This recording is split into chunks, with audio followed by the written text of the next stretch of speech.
All right, folks, why don't we get started? I'll call this meeting to order of the Polk County Board of Commissioners. Today is April 18th. Please join me for the Pledge of Allegiance. I pledge allegiance to the flag of the United States of America, to the republic for which it stands, one nation, under God, indivisible, with liberty and justice. Any comments for items not on the agenda? Hearing none, do I have a motion to approve the minutes of April 11th? Also moved. Second. All those in favor say aye. Aye. Motion carries. Next up, we have a broadband update with Mr. Dean Anderson. Please join us, sir.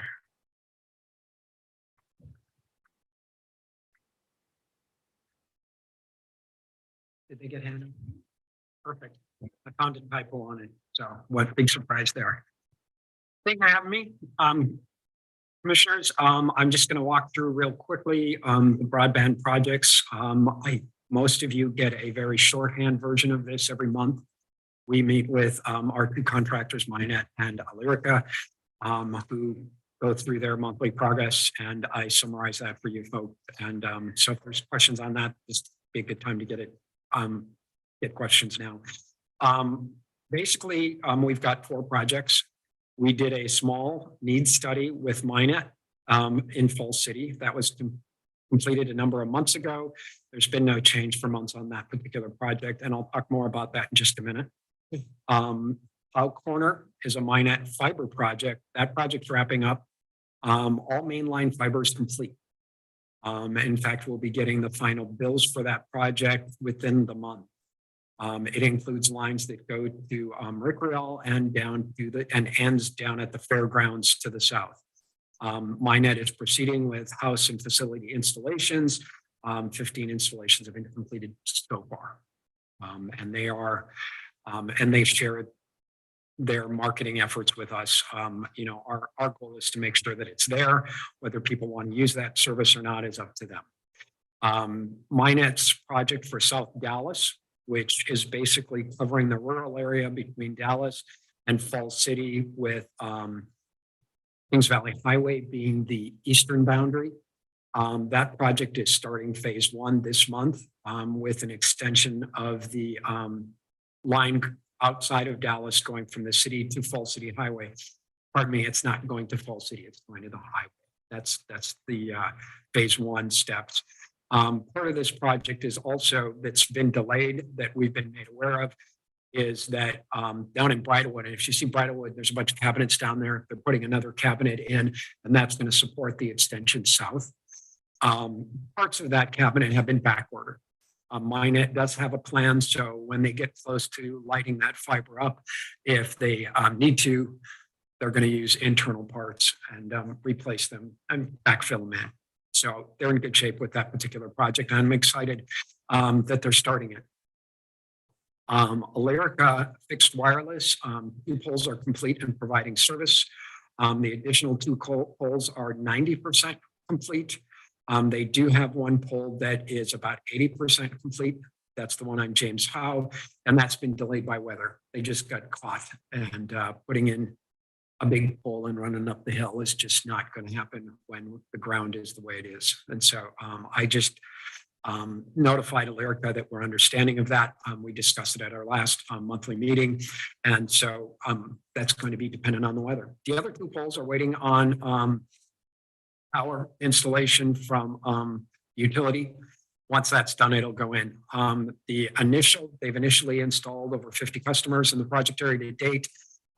This is really exciting because you got folks that had nothing or next to nothing, and they are getting download speeds. And some of the just real quick initial tests, the speeds for download, which were between 100 and 400 megabits per second, and the uploads were between 25 and 100 megabits per second. So meeting the new definitions, if the FCC ever adopts them, the new definitions of broadband, and certainly far exceeding the current definition of 25.3.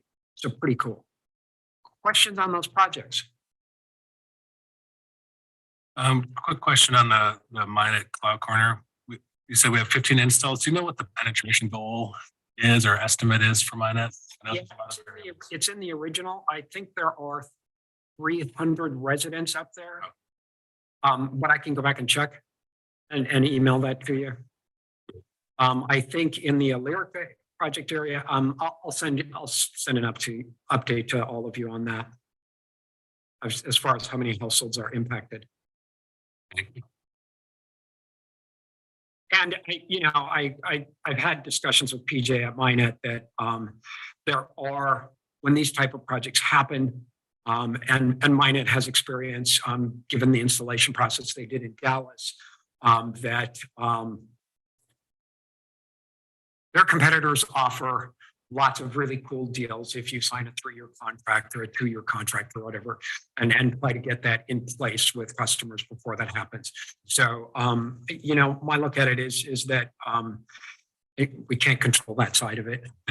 Our goal is to help the ISP to provide better service in that area. Whether customers want to take advantage of that, it's not our job. The high quality infrastructure is there. Yeah. Takes some time, yeah. And there are choices, so that's cool.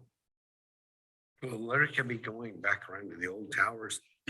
So Elyrica, actually, I didn't submit it here, but Elyrica has provided us, I haven't spent much time on it, have not talked to the broadband committee much on it, but they've identified areas of need that they would like to, in conversations with us.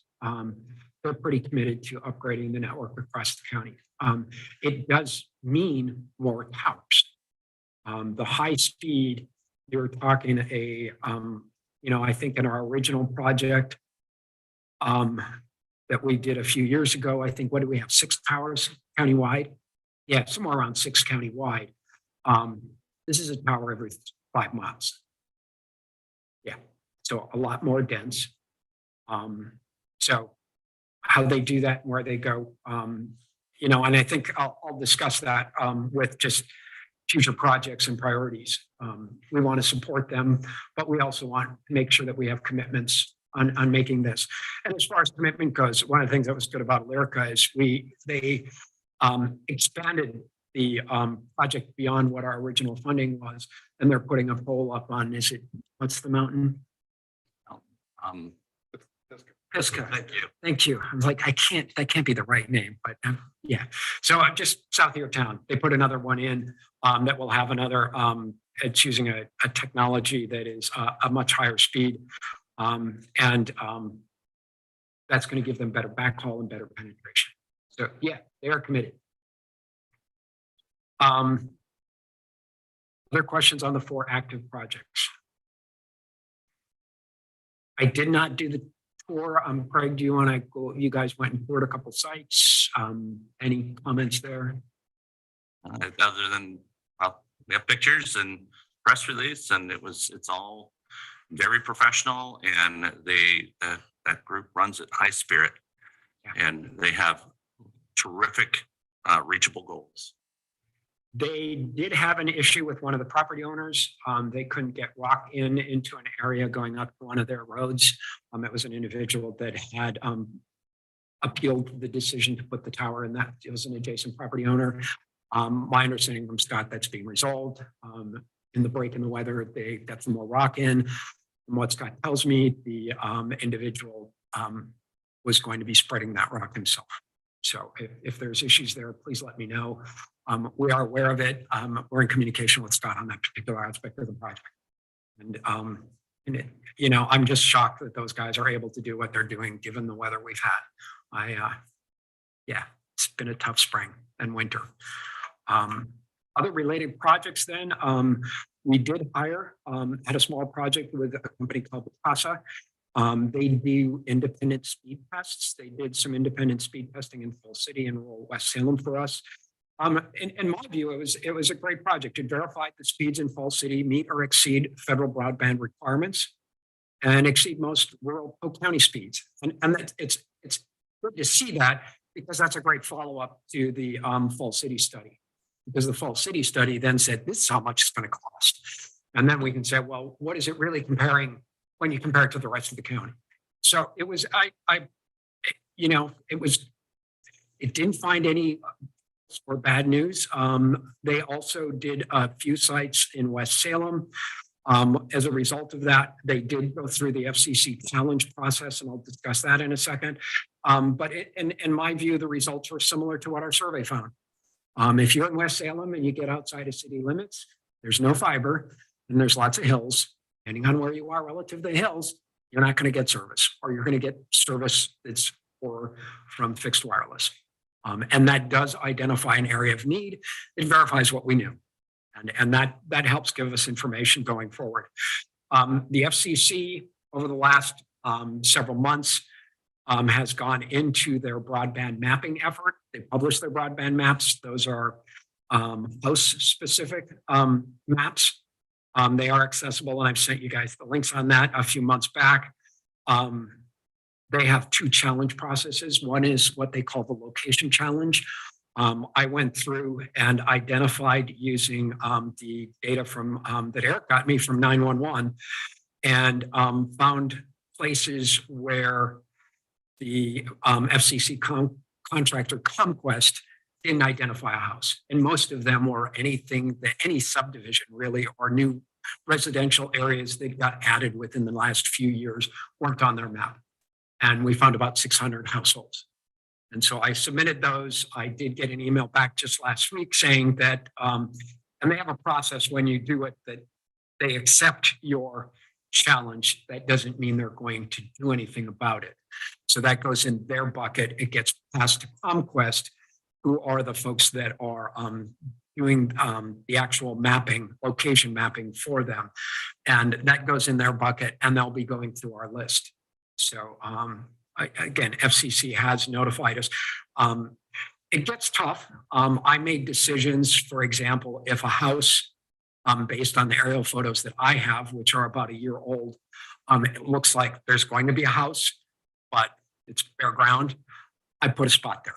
And they may go back and say, well, it's not there yet. 911 says there's a spot. And if 911 says there's a spot, I put a spot there. And sometimes because of the trees, it was a little difficult to locate. 911 tries to find the house. But if they can't find the house, whatever means, they put it in the center of the property. And I obviously spent more time on that because it means money to us. And if I was not able to locate it either, I gave it my best guess. So ComQuest may say that's not good enough, don't know. But it was great having the information from the 911 guys. They have good maps and they were willing to share that. We have a data sharing agreement that's, oh gosh, been in place for 30 years. So good stuff from those folks. So that's at that level. As I said earlier, yes. I haven't asked you this before. Is to your knowledge in the study you're doing on the FCC challenge process, is there an appeal to the challenge process? Yes, there are. I have to wait.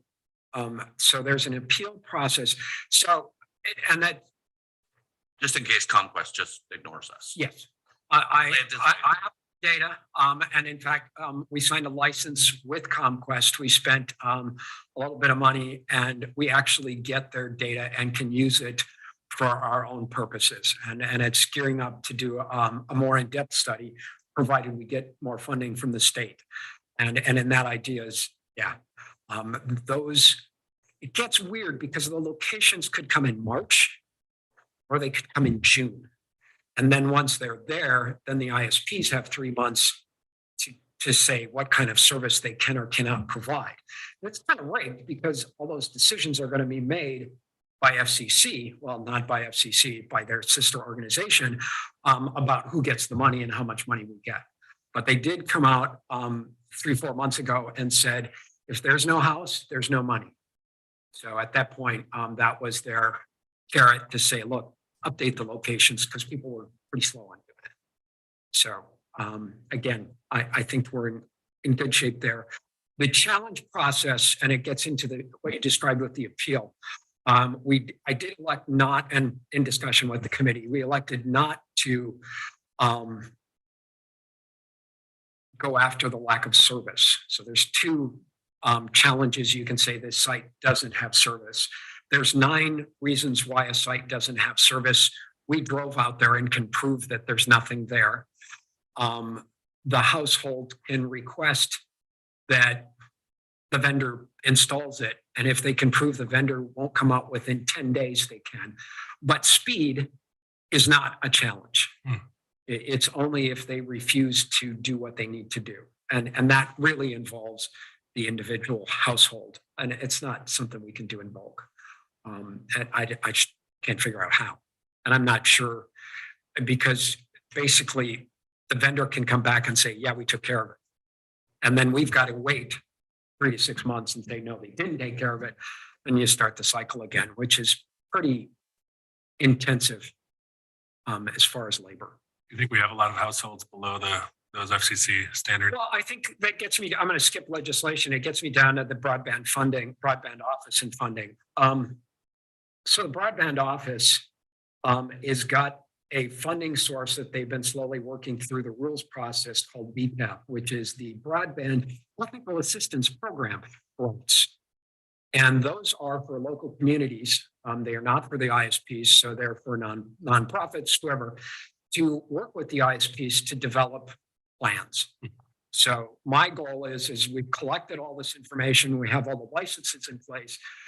My goal is that we will use the data that we have and demonstrate to the ISPs and to the state where our priority areas are. And those will be using the FCC data. It will be using data from Ookla, which we have a license for. It will be using data from ProMquest, and we'll find these spots. And my hope is that we'll work with the vendors. Lyric has already sent us a map environment where they've said, this is where we think we're going to spend our dollars, and these are our areas. So the goal of that is, and FCC's got a much more granular mapping system than census tract or census block. And so my idea is to use those much more granular areas to identify those priority areas. One of the things, even with the census blocks, that we noticed is that the census block that goes north of Ellendale, Ellendale on the edge of town, vendors run down the road. No surprise, the houses are there, but it's outside the city limit, but very, very close. But that census block stretches north 3 miles. Well, you move across the street and there's no service. So we will catch that with that higher resolution. Whether we get the grant for it or not, I don't know. We will have to apply for the grant. The good news is from my conversations this last couple of weeks with the folks at Broadband Office is they've got several more $1 million in that bucket from some other source. Originally, we're all going to be fighting for statewide. We're going to be fighting for $1.5 million.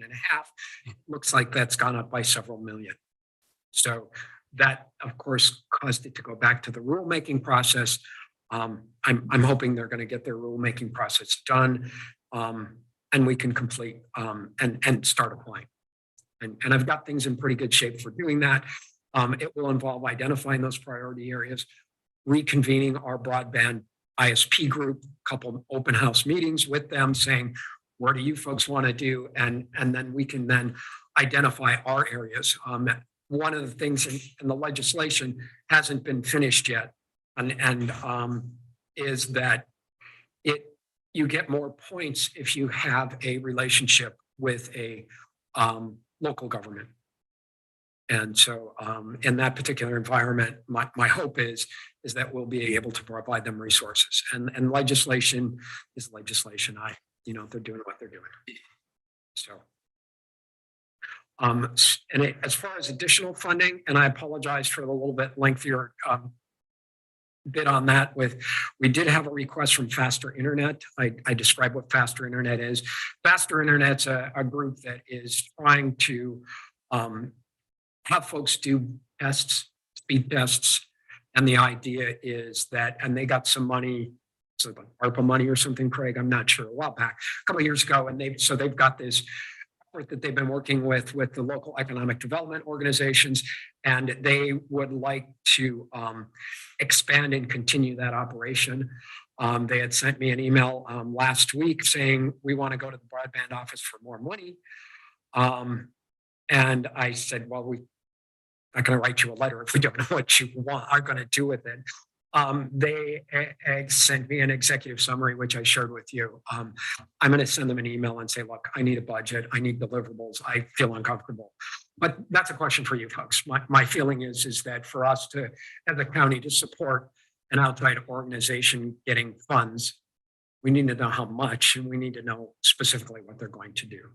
And unfortunately, the executive summary doesn't mention either of those things. It says basically that we'll continue to do the good things we're doing today. And is that Yeah, absolutely spot on. And Okay. I absolutely do not support it. okay? But again, not my decision to make. They want something official from Polk County. Feels like, it's like, but we built this machine, we've run out of gas, we want you to help fill the tank. Yeah. It's real simple. Okay, good. Well, thank you. And then public notifications, we are going to be expanding our websites behind. I've been pretty focused on the project. The goal is now that we've got deliverables and we're getting success, that people can see are hooking their houses up. It isn't just towers or fiber that we don't know what it does. So be working with Nicole and folks and coming out with more information to share with the public. There was and the site is behind, and I apologize for that. One of the sites references the Fall City survey, and that's been done for months. So we'll get that cleaned up shortly. Questions? No questions. We're really lucky to have you, Dean, in your retirement. It doesn't appear to be a retirement. I actually have more hours now than I did as the IT director. I just have more fun. Happier hours. Happier hours. Good that I can be a guiding light to that. Oh, yeah. No, but I think the Alerica and Minet have just done a bang up job. Mhm. You know, it has not been difficult to work with those folks. We set up the parameters. We said, look, monthly, you're going to do this. You're going to let us know when you're behind. You know, some of the things and there's been challenges. We had a several month delay up in on the Rick Rail project because they couldn't get permission to go under the railroad tracks. They got down south of the bridge, and the wires that go across were not owned by the people that they were told they were owned by. So these, you know, like any project, it's raining like crazy, and it's hard to put a pole in when the ground's mush. Both Alerica and Minet have been very upfront. The monthly meetings where they, you know, the monthly meetings are down to about 20 minutes of time. We know what they're doing. We know what they're happening on. It's working great. It'll be interesting to see how the rural project goes in South Dallas. South Dallas is a multi-tier. What they found is that a lot of poles are on private property that the utility has. Well, the utility has a right of way to be on that property. Not anyone does. So they have to get right of way agreements with folks in place. And so they've been working on that for several months, but they have staged. And so what you'll see in future reports, we'll talk about multiple phases. So there are phases that come off of that road. There's phases that come off the backside as we head down Fall City. So there'll just be things to aware of. And in that particular environment, we have a property owner said that we're not letting you on our land. Everybody downstream isn't going to get any. And that may cause issues that will come back to you folks with, well, what are, you know, it's property owner. Gotta get built. They, eventually. well, but I don't want you on my property. And so, yeah, so there'll be issues there. And I'm not sure what, you know, this was news to Minet. They're an urban installer. And this is in a city and in Rick Rail, it was pretty straightforward with a state highway. We've got much smaller roads and we'll see how it goes. But again, we did recognize that early on, and you'll see those stages of that project. And there may be areas that we don't finish, that we intended to finish because of those limitations. And so we've worked out with Morgan's help, we kind of figured out what some of the ramifications are there as far as the contract goes. I just really appreciate the partnerships forged here. Commissioner Pope's leadership, Dean, your hard work, and the full team. It's a really good project. I think a really good example of a good use of public dollars to subsidize service that wouldn't otherwise be in existence without these efforts. So it's a really good use of public funds. You know, it's fairly expensive per household, but over time, it's going to paper itself. And I think the partnership they had, it's not just a partnership with the two vendors saying, here we're on Yeah. time or we're keeping us appraised. They're also investing. Yeah. I mean, the Rick Rail project is closed because the main line is done, but the installations to households, that's being picked up by the vendor. As is the installations and the actual antennas and the like. So it isn't like we're giving them Purely government money. it's being matched up. And that is one thing we'll be tracking as we proceed. I've asked when the Rick Rail project is finished, or mine, it feels like they've gotten to a certain level, is to get a document from them that says it's important for us to know. And for the public to know that it wasn't just public dollars, it's also includes that private investment. We're gonna really sped things up for those. Yeah. So I will inject here, not to be mushy and gushy, but for the record, people paying attention here, that Polk County would not be in this place we are in right now with these partners if not for Dean Anderson. Absolutely well recognized around the state as a very significant leader in this work. I hear from people regularly about how amazed they are that we've been able to do what we've done. And so I attribute that to Dean's talents, his experience, and his attention and dedication to doing the work. I'm sad you're working more hours than you Doing what I want to do. That's, Making me happy. I'm very happy with that. Yeah, I enjoy my job. This is a great project to work on, and it's a great project. So many things that we do as staff, you kind of wonder, well, where's the benefit? And this is just such a great project because you just point at it and go, well, that house, they got something they didn't have, and we helped do that. So it's very exciting to do, and it fits the other projects. Well, I would also go on to say, I think our ISPs absolutely would stand with me in the salute to the partnership and your engagement. And again, for the record, it's more than just working with the ISPs and working the diligence of the details in their work, but also, I mean, he's in his report, he indicates the broadband action team. Dean's a member of that. He's engaged in that process. He's tracking legislation. He keeps me informed about any legislative things. And again, the asks, this faster internet request for sign on isn't the only one we've been asked to engage in. And so he's engaged in all those things, tracking it, but not necessarily responding to any of the legislative pieces, but just making sure that we're aware and interacting with ISPs to make sure that we're in full partnership. I also want to make certain to recognize Morgan and Greg, the times that Greg's need to be involved. But Morgan's been involved on every single meeting with the ISPs to make certain that we're on track.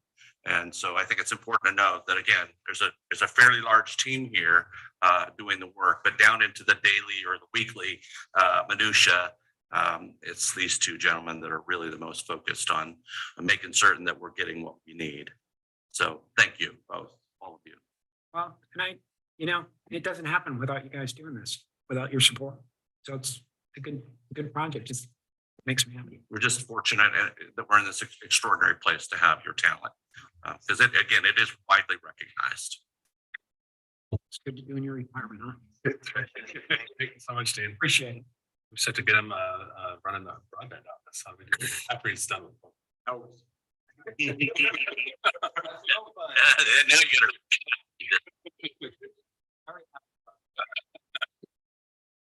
All right, great presentation. So anything else we need to cover before we adjourn, Todd?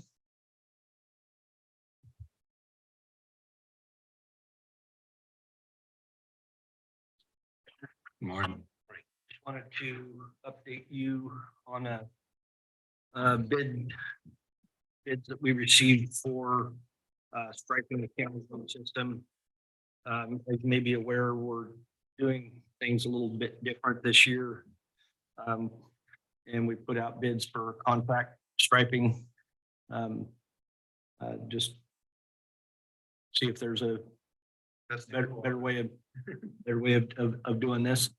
And we're also changing the paint that we're using to go to waterborne paint, just because the cost of the low VOC paint has become prohibitive.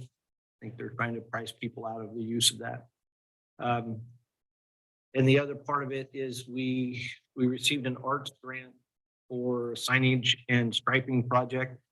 And so this is part of this. We were going out to bid anyhow for the striping portion of that grant. So we just added another schedule for that. It was simple enough to add another schedule for our striping, see how that went. So we received bids. We received 2 bids, and there's really only 2 major companies. There's 3, but one company owns 2 of them. So it's really 2. Received bids from Specialized Pavement Markings and Hicks Striping and Curbing. And the bids for Schedule A for Specialized Pavement was $93,300. For Hicks was $85,600. For Schedule B, Specialized Pavement Markings was $597,800. Hicks Striping was $596,140. So pretty tight bids. Hicks was low on both. And so just want to let you know that we intend to send out a notice of intent to award. And then following this expiration of 7-day period, then we'll be back before you with a contract to award for that project. So it's just an FYI at this point. How many miles? Some of the miles are getting double striped. So there's 35 miles or something of chip seal that'll get striped twice. So it's definitely a majority of our county miles, because we typically on a normal pattern, we stripe all of our center line miles every year, and we do fog line every other year. But last year, because of a paint shortage, we were not able to stripe all of our center line miles, and we fell way short on our fog line miles. So we're catching up this year. So it's going to be, you could consider it the entire county. It's the majority of the county. And how is this pricing compared to the last contract of significance? May not have compared to last year, but It's actually less per mile, but most of that is because we've changed the type of paint. So I can't remember the exact numbers, but I think the low VOC paint went from somewhere like $14 per gallon last year's price to $24 per gallon this year's price. So huge jump in the price. So we went back to the waterborne paint, which is a very common paint, and everybody's pretty much going to that. They're both the same quality of final product. The low VOC paint might take, 30 seconds to dry or 10 seconds to dry, and the waterborne paint takes, a little bit longer than that. So a couple minutes. So you have a little more risk of people driving through wet paint with the waterborne. But it is kind of the predominant paint out there for rural county roads. So we'll see how this goes and see whether we want to. you end up changing your operations for the longer dry time. You end up having to add more equipment on the road or people on the road, especially center line. Yeah, potentially. I don't know the exact process that Marion County was using when they were striping for us. They may have had a rear pilot. I'm not sure, but definitely. But all that's included in the bid. Yes. Yeah, so. And the Schedule A is going to be a new paint that we've had limited experience with, called a high build. It's still a waterborne paint, but it goes on a little thicker. And so the idea is it stands up above a wet road and doesn't have the loss of retroreflectivity that some of our other paints do. We want to test that out, see how it works. Does it last longer? Would be one question that we're asking. It's about, so the one project, the Schedule A comes out to about 19 cents per lineal foot of stripe, and the Schedule B comes out about 12 cents per foot. So it's about 50% more. We want to see if we can get twice the life out of it. If we can, then that's maybe a route that we go. On the fault line, you go in the 4-inch or the 6-inch. We're thin 4. there's a separate project that I'm trying to meet with ODOT about that was awarded to us. I think it may have been more roads than just Xena, but I know Xena was one of them. And it was putting in recessed reflective markers and putting in 6-inch edge lines. I'm not ready to go to 6-inch edge lines at this point in time until I see the paint market stabilize, and every year we go through this drama of whether we're going to get paint, whether we're going to get paint, whether we get paint. And that could have been just a low VOC thing, and that's not a waterborne thing. But I still want to say, wait, not sure that I want to, because, you know, if we take that project, we're required to maintain that for 10 years.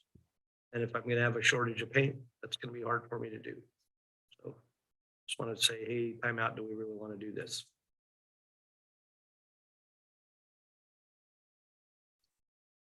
Thank you, sir. Yep. Thank you. Appreciate it.